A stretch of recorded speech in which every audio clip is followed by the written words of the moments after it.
Well, it is great to see everybody, getting to know everybody. And if you hadn't had the chance to share a little bit, we're going to give you some more time to get to know each other a little bit more later on tonight.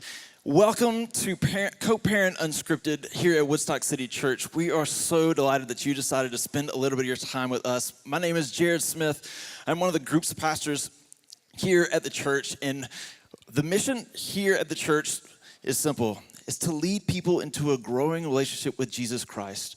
And everything that we do is aimed in that direction. Some of you guys are around the church a lot. Some of you guys, this might be your first time in our building. And we just want to say a special welcome. We hope that tonight is helpful for you as we have conversations of what hangs in the balance for all of us as parents, right? One of the things that we all know is that parenting is hard.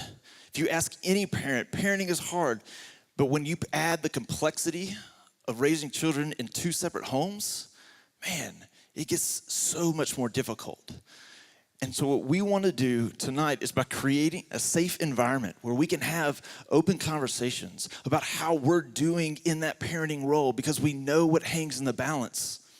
The fact that you're here tonight shows that you care. Shows that you're above average and that you're feeling a little bit of this of, okay, it's going okay, or it's not going great, or it's going fabulous, but what can we do to make it go even better? So when tonight, we're not gonna have all the answers, we're not gonna resolve all the issues, but our hope is that tonight we can address some things that can give us some helpful approaches, some practical tips, some practical things that we can do to help us as parents. So when the team approached me about kind of coming and being a part of tonight, they came to me and they said, hey, Jared, we just need somebody who came from a divorced home and turned out okay. And I didn't really know how to take that. But then I thought, you know what? Hey, if okay is what you're looking for, and if here's okay and I'm somewhere around there, I'll do that. I'm game for that because I did. I came from a co-parenting family. My parents separated when I was 9, divorced when I was 11. I've seen the good, the bad, and the ugly of divorce. I know what it feels like to be and walk through those experiences. And honestly, I love my mom and I love my dad. And I wish they had an experience like this where they could have conversations, honest conversations about how they were doing in this co-parenting model, right? Because parenting is hard. It's difficult. But when we can take steps together, it can be powerful. You know, when things get going rough, it's difficult on us all. But when we can feel and know that we're not alone in things, that's when it can be the biggest part of what we feel like God can do in and through it all, you know? And tonight, we're not gonna have all the answers. We're not gonna bring the resolve of things. And the thing that we want to focus on tonight is what can we control? What can we do in and through the experiences? There's gonna be times tonight where honestly, divorce is hard. And so there's gonna be some things that you might hear that are just hard to hear. And it can be easy for us to sit there and say, okay, yeah, that's great. But if you knew my circumstances, you knew my situation, if you knew what my bleepity bleep ex did, right? There's gonna be a piece in us that can creep up and start thinking those things. And honestly, you're probably right. If you put me in your circumstance and in your shoes, I'd probably feel every bit of the same thing. But tonight, what we want to focus on is the things that we can control. We want to focus on us. We want to focus on our hearts, on our posture, on our responses in those difficult situations and circumstances. And as a guy who's experienced that personally, I can tell you this, that it's not the details of the circumstances or he said, she said stuff that the kids are gonna remember. They're gonna remember the model of what a healthy response looks like. I remember just after my parents divorced, I was spending time at my dad's, and I would come downstairs, and he would be reading his Bible. And at the time, I didn't want anything to do with the Bible, just as much as my dad didn't want anything to do with the divorce that was going on. But it made an amazing model of what faith looks like in difficult circumstances, in difficult situations. And years later, as I read through my Bible now, I see page after page of story after story where people's lives didn't go the way that they thought it was going to go. But there's a God who loves them, who offers hope for them, regardless of the circumstances. That's the opportunity that you and I get to lead through with our kids.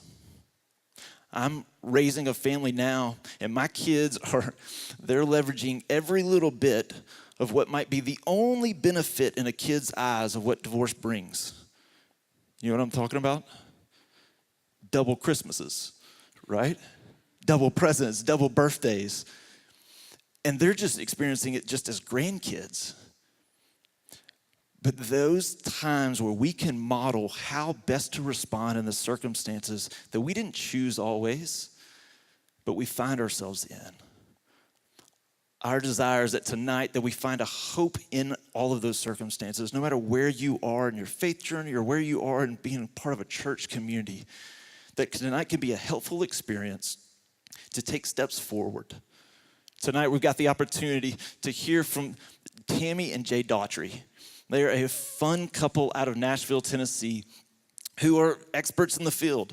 They've got a master's degree in marriage and family counseling, as well as being co-parents themselves, both of them coming out of single-parent home. They're a fun couple that are going to share some practical things that we can all do in our approach towards parenting. And then, when they're sharing, there might be a time where you're thinking, okay, that's good, but I got a question. Or, hey, wait, I got a follow-up question for more details. So what we've done is we've actually created a number. It's a phone number that you can text in at any point tonight. There's the numbers right there, the 678-585-6085. If you want to write it down, or we'll have it up on the screen later on tonight during the time. But if there's any point where you have a question about, okay, I want more information, or what's the best way for me to respond maybe in this situation, you can text that in, and then after they share, they're going to have some time for you to kind of unpack things at your tables, to have some conversations in the community.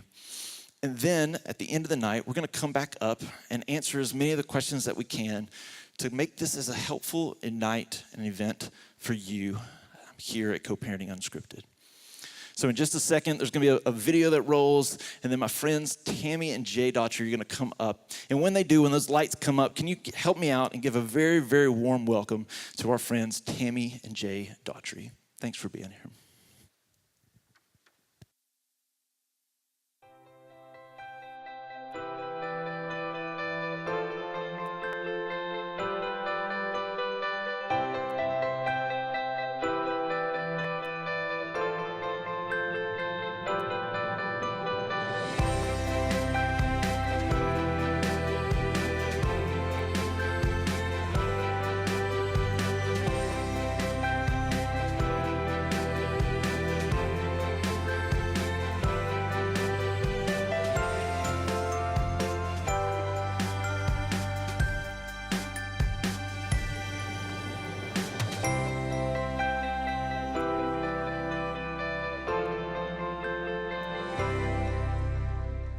Well, good evening. What a Good joy. evening. Oh, thank you.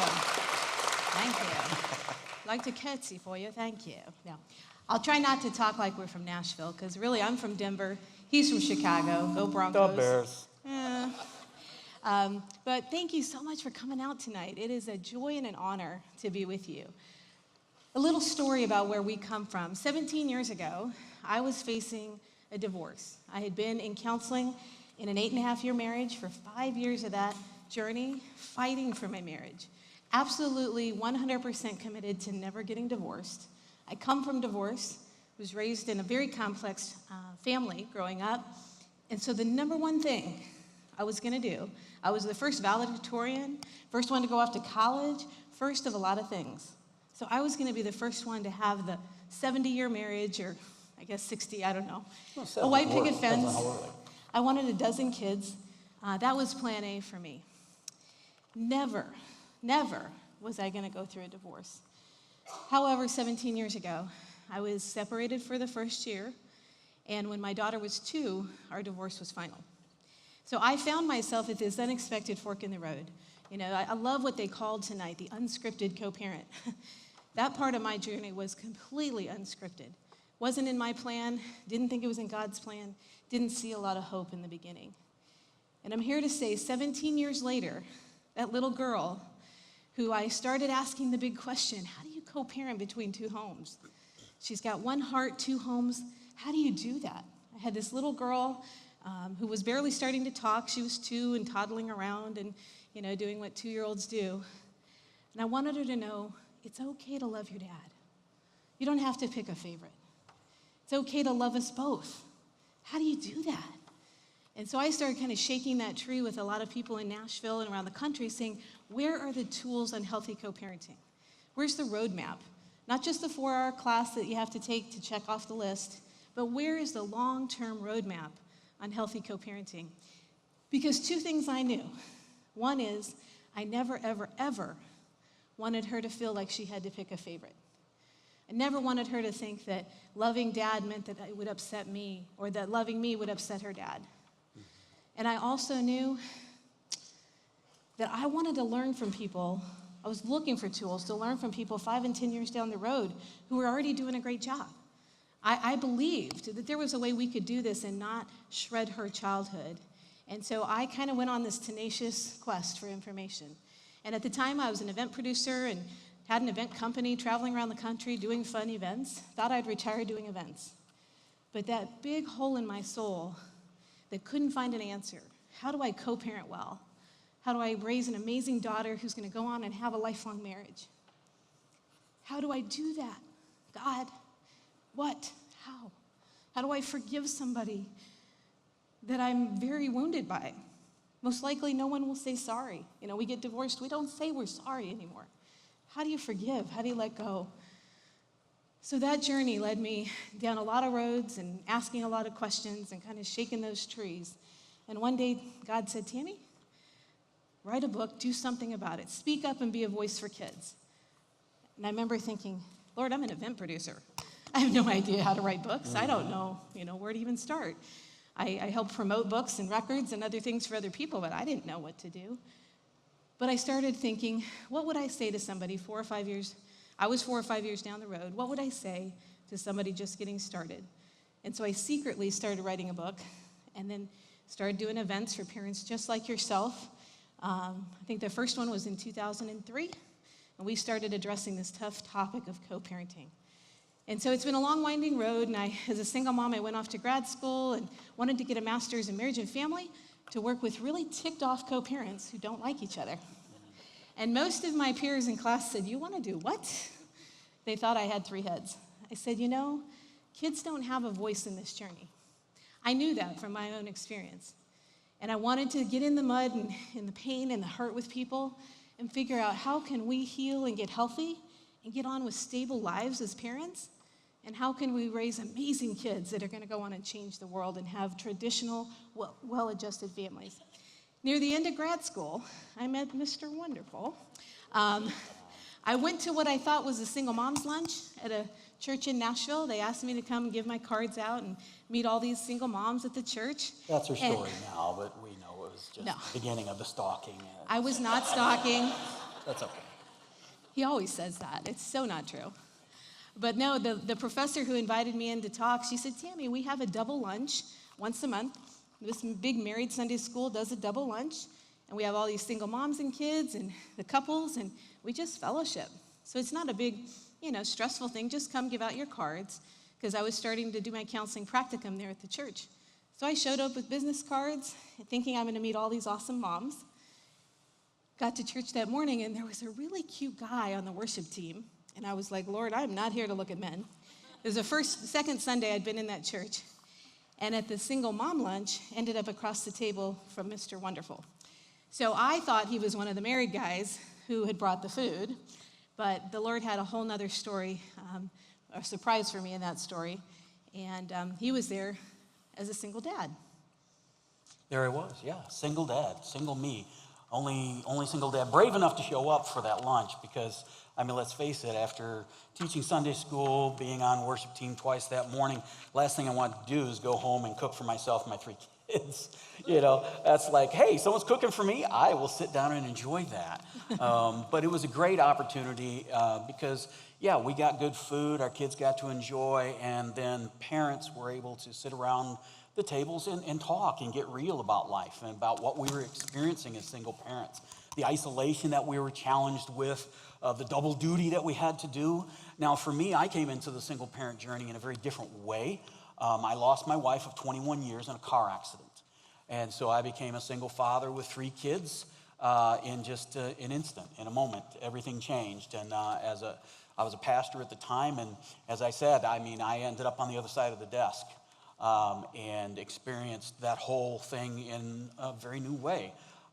Because no matter how empathetic you are, it's different when you are in it. And no matter how hard I had tried to understand the pain that people were going through in that time, I didn't really understand it until I experienced it. So down the road, 3.5 years later, met this beautiful lady as she stalked me, as she met me there at that luncheon, and I did make a few enemies that day. I'm just saying. And There were for some me- other ladies that had their eye on Mr. Wonderful. Yes, well, I don't know about that. But certainly for us, it was the beginning of something new. God was in it, and we were glad for that. Yet I do come from a divorced family as well. And part of my co-parenting story is recognizing that there was none. And so the mother that had abandoned me and my 2 brothers and left us with our dad was never allowed back, even when she tried. And so all of a sudden, here I am in grad school learning all these things, becoming a marriage and family therapist, and it dawns on me in the middle of a divorce adjustment class that I came from a step family. I'm 45 years old. How did I not know I came from a step family? You know? But, so for me, that journey is extremely poignant at this point as I watched my mother die 2 years ago from abuse. She abused herself year after year, opioids and cocaine and alcohol and all those other things. And finding myself and my 2 brothers, grown men with huge holes in our hearts because we never knew our mom. We were never given that chance. We were never allowed to have that chance. And there was a deep, deep part of us that we realized was really, really broken. But good news is 3.5 years into a tough journey after losing my wife and 8.5 years into her journey, God brings us together, and lo and behold, there's a great blending story that takes place. Well, and I did not, like I said, I did not plan to go to a single mom's lunch, meet a guy that's really cute, fall in love, get married, have him go to grad school when I'm finishing grad school, and now, years later, open a counseling center and do all this together. I had no clue. There was no script. I didn't know all the good stuff coming down the road. And I remember back in the journey, the hard part of the single parent journey, so many nights wondering, God, is there any hope? Is anybody ever going to love me again? How will this impact my daughter's life? She's from a broken home. Is she going to have a broken life, or is she going to have a whole life? I had so many questions. And the thing that God kept doing over and over is putting cue cards in my path out of people, out of leaders, out of friends to remind me, Tammy, God loves you. He hates divorce, but he doesn't hate the people who go through it. He loves you. He hates the pain it causes, yeah, but he loves you. He loves you. He loves your children. And there is redemption in a story ahead for everybody that is unique and different. Our God is so creative like that. And yet in the dark times, quite often I wondered. I really wondered. And so wherever you are in your journey around this topic of co-parenting, whether you're a co-parent, you're a friend of a co-parent, you're a step-parent, you're a grandparent, whatever that is, just know that there is a story of hope, and that the story for your children can be beautiful. It can be awesome. And your kids will not have to have a broken life just because they may have come from a broken home. And so where we are going with this journey, there's a lot to pack into 45 minutes tonight. The cool part, and I don't know if you already know this or not, or if I'm going to kind of let the cat out of the bag, but they're giving you, when you leave tonight, you're getting a copy of our book, Co-Parenting Works, Helping Kids Thrive After Divorce. You all get one. Yay to this church. Yes. Wonderful. And so this is the fire hydrant here of all of this. We're going to give you a tiny little tip of the iceberg, but in there, whether you like to read or you don't, please, I just beg you, dig into it. Read the table of contents. See kind of what resonates. Because there's stuff in there that we won't even get to tonight. But at the end of the story, the end of the book, there's a story there I want to tell you now before we start the practicality side. There's a man named John Trent, Dr. John Trent, who used to speak for Promise Keepers. He's probably spoke to 6 million men or more. Mm-hmm. He's written a dozen books on healthy marriage and family. And he is actually from a broken home. And I found this out during grad school. I had no idea. I kind of assumed that the people that write all these marriage and parenting resources are from really healthy, wonderful families. Well, he came from a broken home, but he has had an amazing life. And he says there are 2 things that his mom did well his whole life that changed the repetitive course for him. A, she never spoke ill of John's dad. Never. And second, she talked to John about God's plan for a lifelong marriage. Even though she couldn't be that example and walk that out for her son, she upheld that story for him, that God has a plan for him to become a traditional dad with a lifelong family. And now he does that all around the country. And in the book, we tell his story. In our videos, he tells his story. But he says it's those 2 simple things over a long term that really changed his life. And he didn't know his dad. His dad walked out of his life when he was 2. He didn't meet him till he was in his 40s. So he grew up hearing amazing stories about this invisible guy, of course, longing for him, missing him. But all his mom ever told him was the good stuff. She told her son, your dad, he got awards in the military. He was a ball player. She told him all the good stuff. And he said that just changed his life, to know the good stuff about his dad. And later in life, he asked his mom after he met his dad, you might have been a little more honest with me. You told me all this good stuff, and then he met him. And unfortunately, and John tells this publicly, so I have his permission to share it, but unfortunately, his father was a chain-smoking alcoholic. He had been in and out of a lot of trouble, had just had a really hard, broken journey. Not a good example as a dad, not even a really strong man. And yet he went back to his mom. He's like, Mom, you told me all this good stuff. And she said, John, I always knew that every time you looked in the mirror, the genes you would see looking back at you, half of them came from me and half from your dad. She said, I wanted you to know the good stuff about your dad so that you could grow up whole and know that you come from a good man. And I got to tell you, if there's nothing else you take away from tonight, the power of what you say or what you leave unsaid to your children is life transforming. And so I want to cheer tonight for dads. I want to cheer for moms. I want to cheer for grandparents. Sometimes people assume, since I'm a woman, that I'm going to be all pro-mom. Well, I am pro-mom. But let me tell you, I am pro-dad. Dads matter to kids. They matter so much. And we're going to talk about some of the hard stuff when you're trying to deal with co-parenting with somebody who's rude and difficult. But dads matter.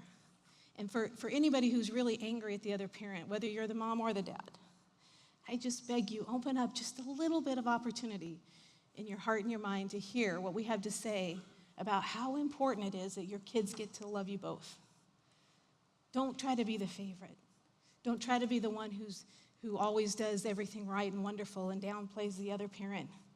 Because like Jay said, in the long run, even if they don't know that person, if all they've ever experienced is the tough stuff, it hurts. It hurts in a way that is very difficult. So I'm here to cheer for moms, dads, grandparents, and churches like this that are willing to talk about hard, real stuff.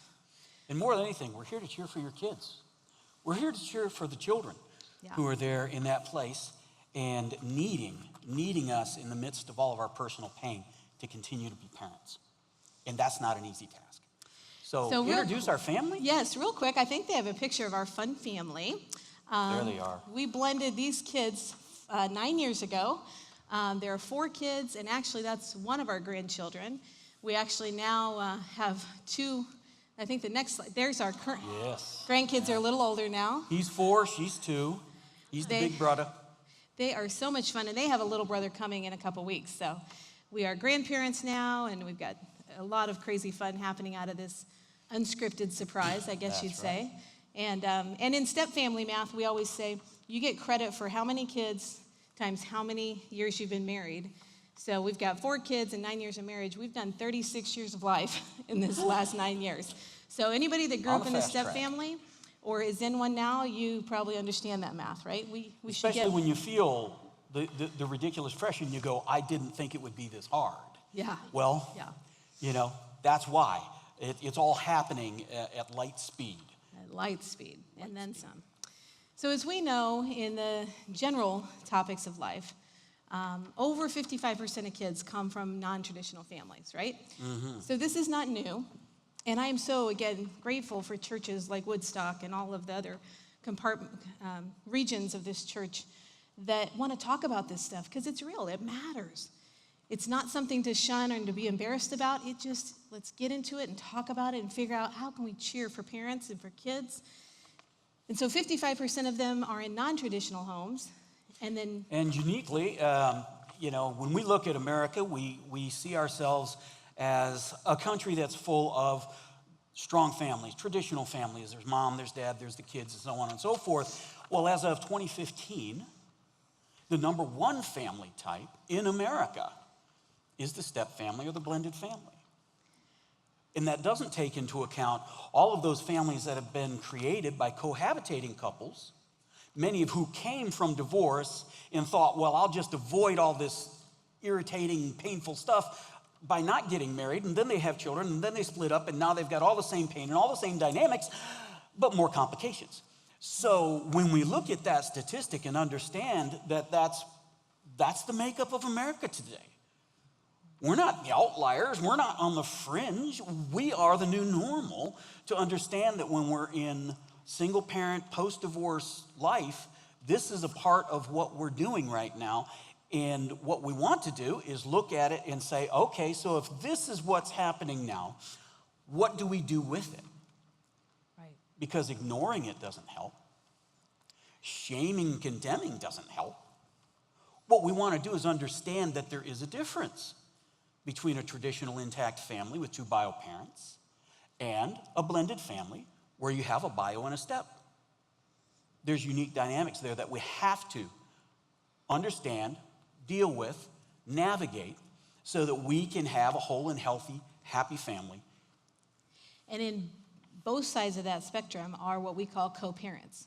And some of you, if you are a co-parent, or if you've used that phrase in the last couple of years, some people may go, oh, I know what that is. And some people may say, you're a what? You're doing what? Why would you care about parenting with your ex? Some people don't understand the benefit of that, don't think it's even something that's important. So we want to start with kind of this baseline definition of what co-parenting is, what it might be, and what it's not. And so the 3 things that simply clarify what is co-parenting is sharing time, it's communicating, and it's making decisions. Those are the 3 simple kind of foundational experiences of what it's like when bio parents are in 2 homes. You're communicating, you're sharing time, and you're making decisions. And now that is not an easy thing to do, even with somebody you like and love, right? And it's extremely difficult when you're no longer on the same team, in a sense, with the other parent. So that's what co-parenting is. Co-parenting might be. Well, it might be the fact that you're sharing the same event, same time, maybe at family holidays, those sorts of things. So co-parenting might be part of that equation. It might be that Johnny and Susie are playing ball or doing a recital, whatever they're involved in, the 2 parents are still showing up, not because they're interested in one another, but because they have a common interest, and that is their child. And so we want to be there to support them. So part of what co-parenting might be is being at the same event, is being at some sort of a holiday event and birthdays and all those other things that are still going to be a part of that child's life that you have a vested common interest in. Now, here's what co-parenting is not. Co-parenting is not getting your needs met instead of your child's need. It's not staying angry about the past.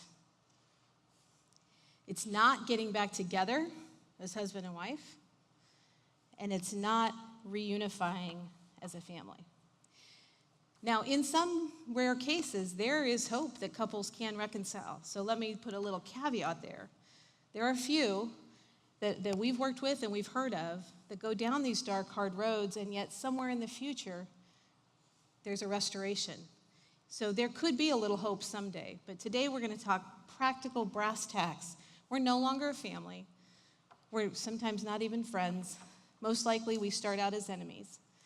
And we're trying to figure this stuff out. So we want to really think about the fact that it's not about getting our need met as an adult. It's thinking always what is best for our kids and trying to communicate with the other party. So let's talk about the lingo, the language. Language matters, right? The words we use matter. They're important. And so we want to look at some basic things. Now, the good old all-American divorce has a tendency to have language that is specifically coming from the legal system, right? And so we use words like custody. We use words like visitation. Those kinds of words, well, they have their purpose, but I think if we can change some of that language, and again, well, aren't we splitting hairs here, Jay? Why is that so important? Why does it matter what I say in relation to what's happening in this realm? Well, the reason is because what's a child going to understand about a word like custody? Well, if he's watched a few episodes of Cops, it's about getting cuffed and stuffed, right? Visitation. Well, what's visitation mean? Well, it's someplace you go and come back. You're not a part of it, right? So a lot of the language that we want to change is all about fostering an idea of belonging. Yes. We want our children to be sure they understand that they belong wherever they happen to be. They belong with mom, they belong with dad, and that's okay. So we want to use words that talk about parenting time, parenting responsibility. When we talk about the child's other parent, we talk about them in that way. Why do we want to call them our ex? I don't think Tammy wants to walk around the rest of her life being known as John's ex. The most important thing that came out of that marriage that means anything to her is the fact that she has a daughter named Angelia, and so she's Angelia's mom. And John is Angelia's dad. So you're not their anything anymore, but you are still the parent of that child, right? Talking about your home as opposed to mom's house or dad's house, making sure that you're putting your child in that place. Your home with your dad, your home with your mom. Oh, you're going to your home with your dad this weekend. That'll be great. I hope you have a lot of fun. Mm-hmm. Well, why does that matter? Again, it's your home, the child's home with that parent. There's belonging that we're fostering. We're laying the groundwork for them to understand that they don't have to be conflicted. They've already got a divided self. And that divided heart is struggling because their parents being together was a unifying factor for them. And now that's disunified. And so what we need to do is continue to foster a sense of belonging that allows us to minimize that divided heart and be sure that no matter where they're at, they feel at home. And one of the phrases that you'll hear us say, and if you either read the book or you come look at our website, there's a lot of cool stuff on our Co-Parenting International website. But we come back to these 4 words: one heart, 2 homes. One heart, 2 homes. A child comes and goes between both places with one heart in 2 homes. Part of the tough thing for kids when they're coming and going is that conflict between mom and dad. Now, I'll tell you, it's not easy. None of this is easy. And there are real reasons. Probably everybody in here who's ever been through a divorce or a division of a relationship, maybe you weren't married, you created a family, then you divided. There are real reasons. But the pain point for kids is when that anger gets in the way of their ability to enjoy both places.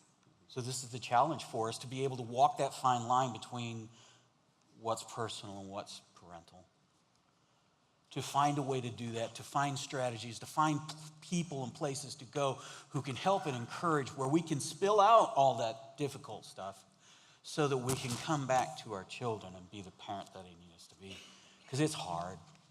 That's not about judgment, and I hope you don't feel that. That's not about condemnation. That's just about saying, listen, there's hope. There's real hope beyond all of what you're hurting with now, all of what you're experiencing or what you have experienced. There's hope. But we have to figure out how to change it, change the narrative, and do it differently. One of the most practical ideas we want to give you tonight is that when you do the handoff, when you exchange your kids between homes, whether it's the Walmart parking lot or Chuck E. Cheese or Chick-fil-A or the church parking lot or your house, that is often the flashpoint of seeing each other. And it may not have ever looked like this at a handoff, but if you think about what the child may experience when maybe you're standing there having a little argument and you're talking about child support, or hey, you owe me $20 because I picked this up and you owe me. You know, those little handoff conversations are tough for kids. So one of the real practical things we want to encourage you to think about doing is when you do those handoffs, make them as positive as possible, as brief as possible, and never, ever talk about co-parent business at the handoff.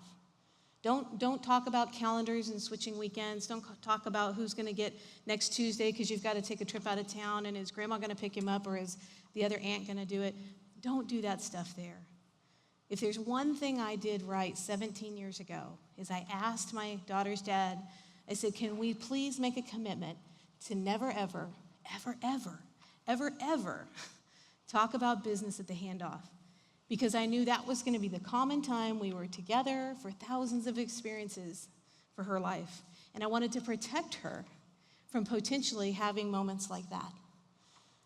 And I also wanted to protect myself. I look back now, and when I see her dad at an event at school, or we plan some function that we're actually going to all be part of, it's not like that, because we do the hard stuff at co-parent meetings. And in the book you're going to get, there's a whole chapter on just exploring the idea of how to have a co-parent meeting. Might be by phone, might be over at a coffee shop, might include a third party. However that looks, protect that handoff so that kids don't end up in a moment like that.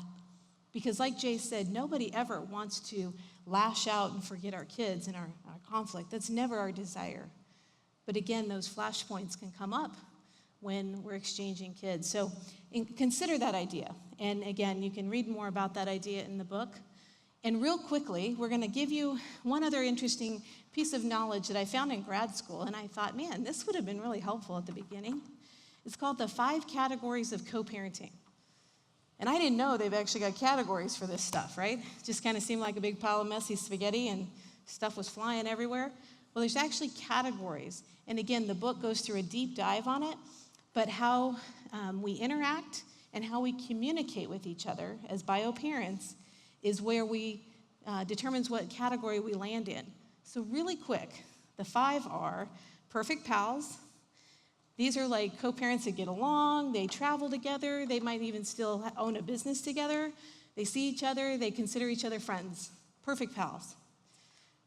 Someone's laughing down here. It's a weirdo. Yeah, it's very uncommon. So we're not saying do that, but we're just saying the smart people that research all this stuff, this is where they landed, right? So the second one is called cooperative colleagues. Cooperative colleagues. And so the summary of that, you're not friends, but you're like business partners. You have a lot to talk about, a lot of decisions to make. You're vested in the same amazing kids. You're all in for your kids. You're not friends, and you do not take vacation together, right? She's like, thank you. But you are cooperative colleagues. That's where we want to point people to. Now, where we usually start is what we call fiery foes and angry associates. These kind of toggle back and forth and have different descriptors, which you can read about in the book. But again, relationships end for lots of reasons. And sometimes that fiery foe, angry associate dynamic can be what we do for 5 and 10 years after divorce.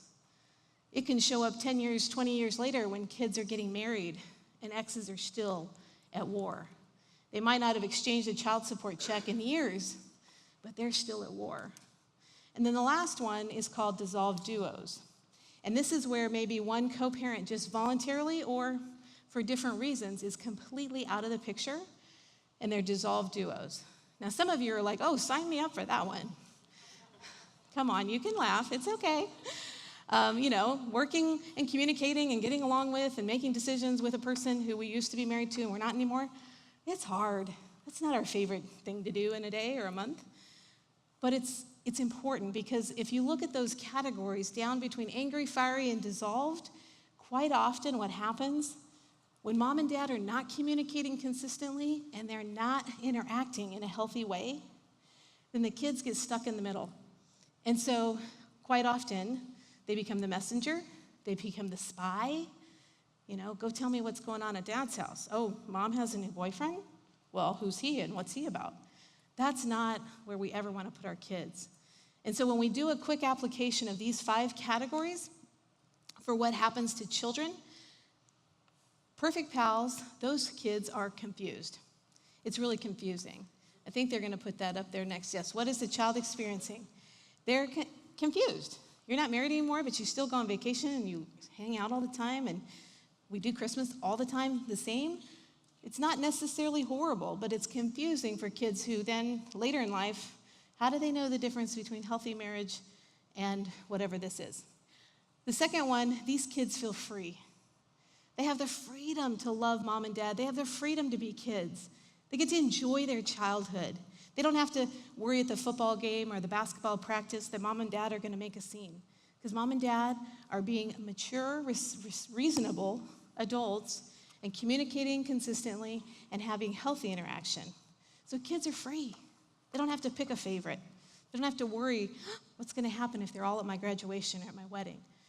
The third one, these kids of fiery foe parents live in fear and stress, just constant fear and stress. The fourth one,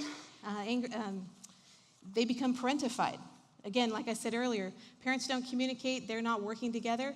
So the fancy counseling word is parentification.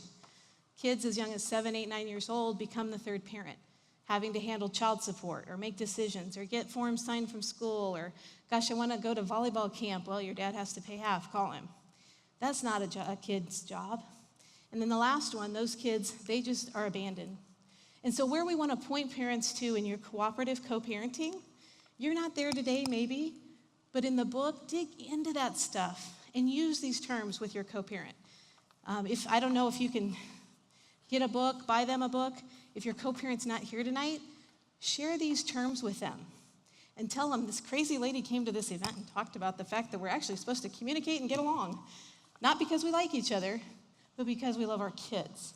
And consider the idea of those co-parent meetings to protect your kids from that unexpected anger, unexpected conflict. Well, we hope you are enjoying the conversations around your table. So you guys have sent in some questions, and man, some great questions just to continue to unpack all that Tammy and Jay have shared. And we've kind of looked through and looked for a theme amongst the questions and kind of picked some of them, the ones that we're going to be able to get to. We're not going to be able to get to all of them, but the great advantage is that there's a book that you guys have written that everybody's going to get a copy of that can help speak to a lot of these questions as well. So let's dive in. The very first question that we got, hey, what apps do you recommend to help with communication and scheduling? Well, there's a very cool one called Our Family Wizard, ourfamilywizard.com.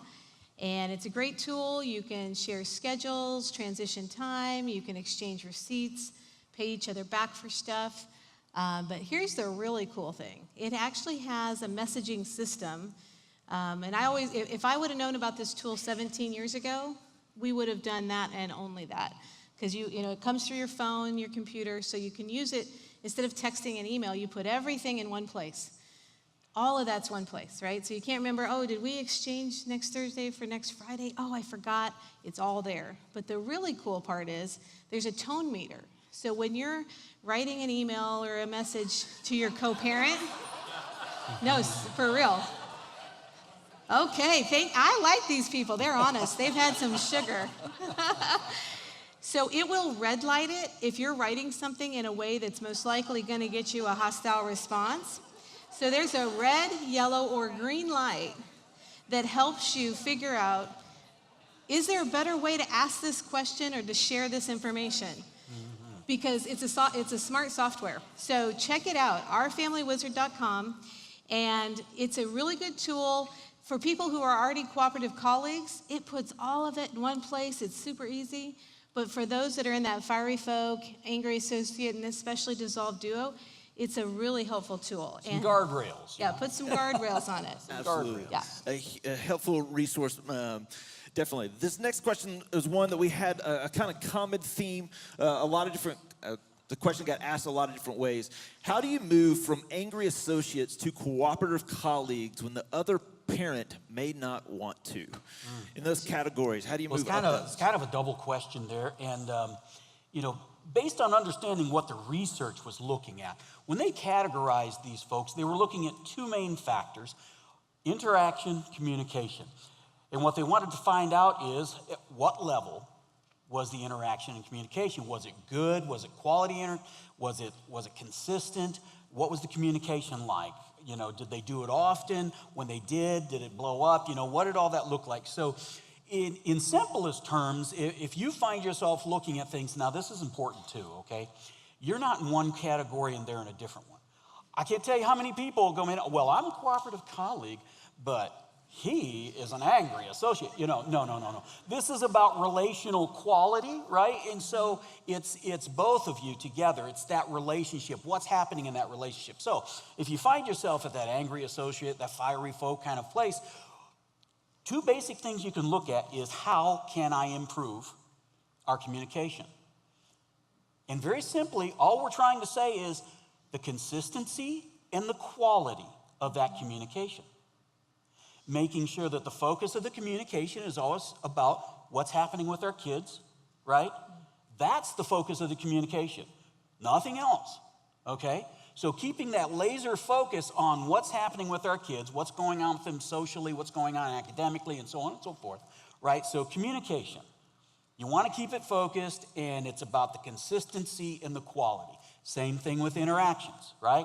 You look at, well, okay, how do we interact? What happens when we interact? What are the good things that we can manage to do? And what are the things that really the wheels come off and it's not so good? Same thing. Keep it simple. Consistency and quality. Now, your interaction shouldn't have to be that much, really, right?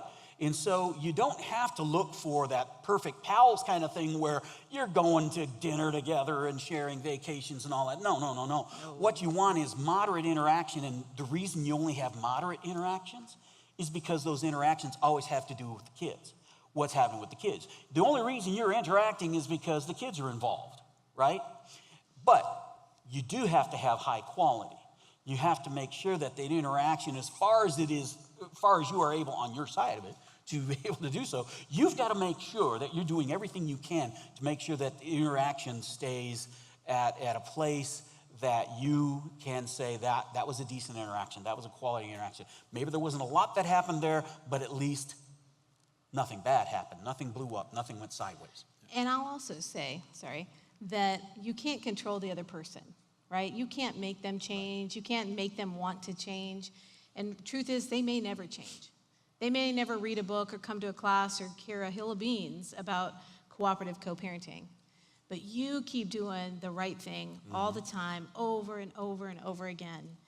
And when step-parents come into the equation, maybe your former spouse remarries or you remarry, keep doing the right, healthy things over and over. And over time and consistency, in the long run, at a minimum, your kids are going to benefit from your healthy mindset about co-parenting, even if the other person never gets on board What you do behind closed doors and how you respond to your kids when they ask you hard questions. Do you give them a hope-filled answer, or do you tear down the other parent? When the other parent drops the ball, do you make a big deal of it, or do you think quick and strategic and fill in the gap and do the right thing and protect them? There's a million moments in parenting, in the co-parenting journey, that you're going to have a choice. Am I choosing my kid's best interest, or getting back at or what's fair and right with the other person? Keep doing the right thing over and over on purpose. Because in the long run, your kids are going to benefit from your healthy mindset, even if the other party never gets on board. And generally, everybody's want to comes from the same place. No matter what you disagree about and can't get along about, whatever that is, the one thing you generally do agree about is that you want the best for your kids and that you love them. So always try to frame it in a frame that says, this is helpful for our kids. This is something I found that can help our kids. Hey, I read this book. It's got amazing things that can help our kids, Now you're not pointing a finger saying, hey, I got this thing figured out. You need to figure it out too. Right. That's not where we want to be. We want to say, it's about the kids. That's the thing we agree on. We love them. We want the best for them. Let's figure out how to do that. It's amazing because I vividly, I remember those moments where that was put as an example in front of us, where it was, they chose the wise thing or the healthy thing. And I don't think I grasped the full nature of it because I was 13 years old, right? Right. But looking back, that's what's left the lasting impression. That's what really has stuck with me through the years, Yes. And communication, that's an element in all of our relationships that can get better, right? Absolutely. All right, so let's move to the next question. So what do you do if you're co-parenting with a narcissist? Well, let me start out this way. A I'll light let Tammy topic tag team To on go with that. your s'mores. I think it's really important. There's interesting trends within culture, and some of those trends will bring language from some other area and bring it into the forefront of what we're talking about culturally. And this word in particular is one of those things, right? There is a very specific definition. There's a clinical definition of narcissism. It's diagnosable, okay? Unfortunately, folks are using the term, and it has nothing to do with what the clinical definition is. It's just more based on, I don't like the way they act, I don't like the way they do, and sometimes it sounds like this and looks like this, therefore I'm going to put this label on them, okay? So we have to be real about what we're talking about here. I'm not saying that you may not be trying to co-parent with a narcissist, but I'm saying let's be realistic about it, because that's a diagnosable thing, okay? That's a clinical term. There's serious things going on. And then at that point, we have to recognize, well, if this person is a narcissist, if they've been diagnosed with this issue, then we have to back up and realize that we can't get apples from the orange tree. Why are we spending so much energy expecting them to be different when they really can't? Not without clinical help. And if they're not willing to get that clinical help, then we can't do anything about that. But so many of us spend days and hours and moments wringing our hands and getting upset, and all this emotional energy that we should be pouring into loving and building up our kids and keeping ourselves stable and happy. We spend all that energy trying to get an apple from the orange tree. So we need to know the difference. Really need to know the difference and be careful about the terms that we're using. And yeah, someone can be a really selfish, nasty individual who is so inwardly focused that the rest of the world doesn't seem to matter. Yeah, that's selfish. That's not narcissism. It's not fun. They might act like a jerk, and they might bring a lot of pain up all the time, and they might do things that are just harmful both to you and to their own kids because they can't see past the end of their nose. They're the center of their own universe. So that's hard. That's difficult. We understand that. And in the book, there's a couple chapters I want to point you to if you're in that really difficult co-parent situation. Chapter 13, when your co-parent won't cooperate, there's a whole one there. Chapter 14, when the wheels fall off. 15, filtering out negative voices, and 17, when your ex is unsafe. And sometimes, this is, a whole different topic, but we always have to know our kids are safe when they're with any adult, whether it's the co-parent, the grandparent, the daycare, the school workers, anywhere. So use this as a tool. Dig through, read, use the tools that we're trying to make available on these really tough topics. And sometimes, somebody is just really difficult, but there are ways to navigate that. And if there's a safety issue where your child is potentially not safe, then there's other avenues to go down there, and you're their best advocate. Kids don't know how to speak up and ask for some of the things they need, so be their best advocate. And even though you might want to be an amazing co-parent and give 50-50 time and give your kids freedom to love the other parent and never make them feel bad about having two homes, if the other home isn't safe, you have to pay attention, and you've got to get smart and get some tools around that to help protect your kids. Mm-hmm. And that could be a 3-hour lecture just there, but there's a lot of good stuff in here to kind of try to point you to, so you know what your options are, if it's anger or if it's actually a safety issue. Yeah, that's so just helpful in so many different ways. So then the next question. So how do you handle an ex who refuses to not fight in front of the kids, no matter how many times you ask? It goes over and over. Let's talk about this later. Let's talk about this later. Let's talk about this later, and they just keep going after it. Yeah. Well, I would say first and foremost, take a third party to every handoff and every situation you're in. If you're going to see them at a school function, at a parent-teacher conference, at a volleyball game, a football game, take a third party with you. Now, that third party needs to be someone the kids know, love, and trust, okay? Yeah.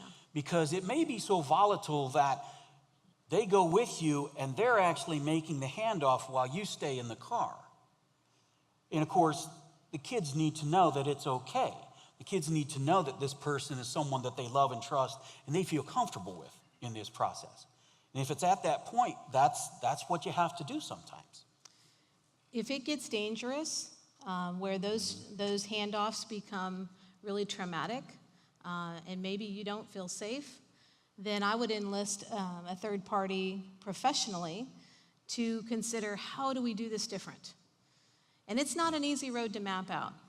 And there are some extreme cases we know, families we work with that have to go through what we call a safe exchange center. Now that's a lot of work, and it's awkward, and we kind of think, oh, what? We want to do what? But imagine being a little kid, 6, 7 years old, and from that time until you drive, 10 years of handoffs. Mm-hmm. If every single time mom and dad are in the same space, an eruption explodes, like they said here, where one parent is belligerent and verbally abusive and harmful, that 10 years of exchanges can be done different. So, and we'd be happy to continue that conversation. You can email us. We can share other tools with you that we know of. But I say, as the parent who's thinking straight and trying to be the safe, healthy, stable parent, if that other, like we said, you can't change the other person. You can only change yourself and empower yourself. So always have a third party with you who can help even document the situation if you need to take legal action. But be intentional to explore what are other ways we could do this, because there are other ways it can be done. It can be done, like he said, where someone else actually does the exchange, or in a professional setting where bio parents don't even see each other, and the kid has an opportunity to have a transition time, leaving one, going to the other, and it protects the children from the two being together. Yeah. So good. We've got this next question. We had a lot of different kind of variations of this one. So what is your suggestion when one home has structure and discipline and the other home does not? So one home saying, hey, no, you got to do your homework. No, you have to do your homework. Have you done your homework? And the other home, not so much. Right. What would your suggestion be there? Well, certainly that can be troubling. But what we have to start to come to terms with, and again, we always go back to, there's a big difference between an uncooperative co-parent and an unsafe co-parent, right? And just because they do it differently in that home doesn't necessarily mean it's bad, okay? Now, we may have a whole different set of ideas of how we're going to handle things and what we want to do, what we expect, and so on and so forth. And yes, that can be terribly frustrating if in the other house it seems like a lot of that gets undone. Yet we don't want to put our kids in the middle of that process and make them feel like in some way they're doing the wrong thing by being where they're at and doing what's expected there. It's kind of like kids living in two different countries, right? Right. Yeah, there's an analogy we always share with parents, single parents, step parents. Kids are going to come and go between two homes, and you might all live in America, you might live in the same zip code, but your homes are different countries. You have different traditions, different things that are important, different foods you eat, different value system. You can even be faith-filled Christian households and still have a very different value system. So the important thing is to understand, okay, what are the differences? And if it's something that's a safety issue, well, my child is 7 years old and being exposed to porn. Can I say that here? You just did. I just did. That's a safety issue. That's a safety issue. That's Honestly, that is a serious safety issue, right? And you have to involve the appropriate professionals. Right. And if it's something like, well, they don't really make them do all their homework, and they're in 4th grade, well, that's 4th grade, right? It is important, but them not doing their homework in 4th grade is a different issue than them being exposed to digital content with no parameters and being set up for other ongoing challenges. So your countries are going to be different, and in your co-parent communication, part of that might be just helping each other clarify, okay, I'm not here to tell you how to run your country. Here's the things in my country, that 2 or 3 things that are important to me, and I'm not saying you have to agree with me. What do you think are the most 2 or 3 most important things in your country? Ask them. What are the things that you feel like as a parent you're going to do consistently and you want me to know about? Not because we're going to agree, but at least we know the differences, right? And we give our kids a bit of time to transition back and forth, because if they're coming from a house where they don't do homework and they don't have a bedtime, well, the family that's structured and more maybe conservative and proactive and putting them to bed at 8, well, those teenagers or junior high kids are going to give you a lot of back talk, right? Well, gosh, at the other house, I don't have to go to bed at 8. It's Friday night. They'll say hurtful things like, oh, I wish I was at the other house. I have so much more fun over there, right? And then the stable, steady parent who's trying to do the right thing consistently is feeling like a loser.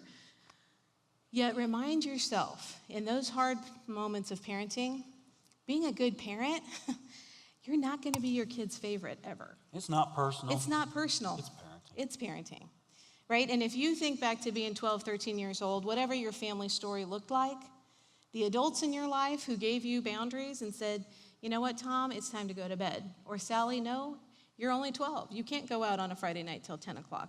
Oh, June, you can't have Facebook till you're 13. Or no, you can't have a boyfriend when you're 11. Well, the people that told us no when we were kids, we might have loved them as our parents, but we never said, oh, thank you for those healthy boundaries, right? Thank you for teaching me that I need to be responsible with my time. Oh, thank you for teaching me how to respect adults. And oh, dishes, I love it when you give me chores. No, none of us did that when we were being raised, and our kids are definitely not going to thank us for the good stuff, especially if they have another house where there's absolutely no boundaries. So remind yourself, if you're the one trying to hold it together and be steady, stable, and consistent, you're doing a great job. And especially when your kids say, it's no fun over here, I have all the fun over there, hold on tight and remind yourself, I'm in this for the long run. Exactly. It's not just now, it's the long run.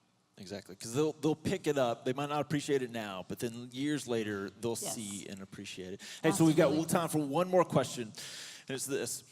How do you co-parent with someone who does not want to co-parent and refuses to communicate? So if you had one thing that you'd say to kind of address that idea. Well, here's the deal. Obviously, if they don't want to and they're not going to, does that change who you are? Does it make it different for you? Maybe they see the value of this next week, next month, 10 years from now. I don't know. But if you see the value of it, then you do what you do. Sometimes that's all you can do. Yeah. And the good news is The good news is that if there's one parent who's willing to be stable and engaged and apply these principles, these co-parenting principles, if there's at least one parent in the equation who's willing to do that, Yes, that child is going to have a better life. absolutely. They're not just going to survive, they're going to thrive. There's going to be Absolutely. hope. Their life won't be defined by mom and dad not being together. Their life's going to be defined by that healthy, stable parent who continued to do the hard work and even have to double up because the other parent wasn't willing to engage. Yeah. They will be in a better place, and there is hope in you doing what you know you need to do. Amen. Yeah, amen. That's a great one to give us hope as we head out and wrap up tonight. Can you guys help me thank Tammy and Jay just for your time and insights? Thank you. And we really do appreciate you guys in so many ways. Hey, thank you so much for coming in and joining in with Co-Parent Unscripted. We hope it's been helpful for you. On your way out, where you picked up your name tags, we've actually got a copy of their books that's available for each of you to take home, as well as in your booklet from Co-Parenting Unscripted, on the back page, there's some additional resources that could be helpful, some websites, some other books that might be beneficial for you or for your co-parent to continue this process of how do we get better at this co-parenting thing. And as well as our church staff, we would love to be there and help. If there's times where you just feel stuck or you just need somebody to talk to, it's kind of impersonal, but care@woodstockcity.org is a great way. It's an email address, care@woodstockcity.org, that you can feel free to reach out, share kind of where you are and how we might be able to help you take steps together in this parenting realm. I would love to pray for us, and then we can head out. Father God, we come to you not because, this is church and that's what we're supposed to do, but because we can. Because you are a God who knows us, knows all the things that are going on in our worlds, and cares for us. That you want to show your faithfulness and your goodness even in our difficult situations. So, Father, I pray that you give us strength and wisdom to know what to do and the courage to do those things as we pursue you in and through it all. It's in the powerful name of Jesus that we pray these things. Amen. Thank y'all again so much for coming out tonight. Y'all have a good evening.